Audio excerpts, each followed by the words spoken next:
The centre has issued an order to recall West Bengal's top bureaucrat from the state on a day a controversy broke out over a meeting between Prime Minister Modi and Chief Minister Mamata Banerjee. Bengal Chief Secretary's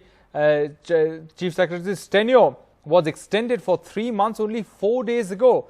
The centre has asked the officer to report to Delhi on the 31st of May. Now, the Trinamool Congress has now reacted. Sukhendu Shekhar Roy, the MP of the Rajya Sabha from the TMC, has responded saying that has this ever happened since independence? Forced central deputation of a chief secretary of state.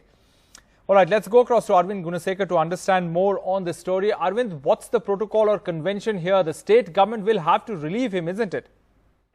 Yeah, Rohit, as a clear indication of the fallout of today's events was the Chief Minister of West Bengal reportedly boycotted the review meeting chaired by the Prime Minister on the cyclone in the state of West Bengal. What we are seeing is that the central government has recalled the Chief Secretary of the West Bengal government, the DOPT, which is the cadre controlling authority of the IAS officers, invoking Section 6(1) of the IAS cadre rules, has issued an order directing the West Bengal Chief Secretary Alapan Bandyopadhyay to report to the DOPT on May 31st at 10 a.m. So this is a forced central deputation order that has been issued by the Department of Personnel and Training, which is the cadre controlling authority.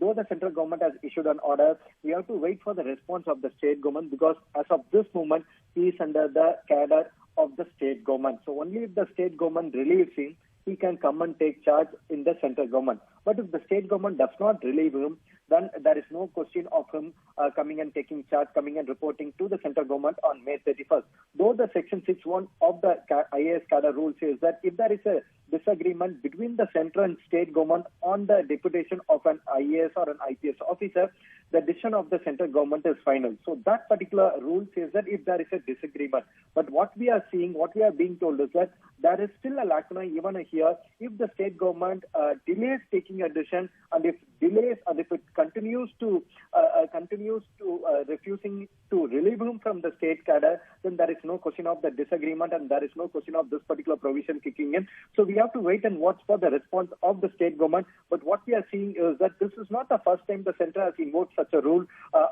ordering a forced central deputation of an officer in the West Bengal cadre.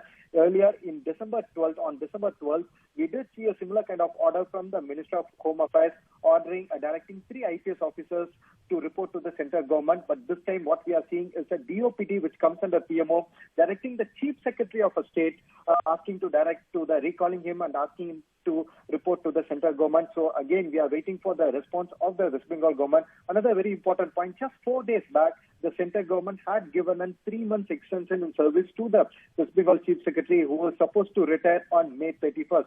But before that, today the central government has issued an order recalling him.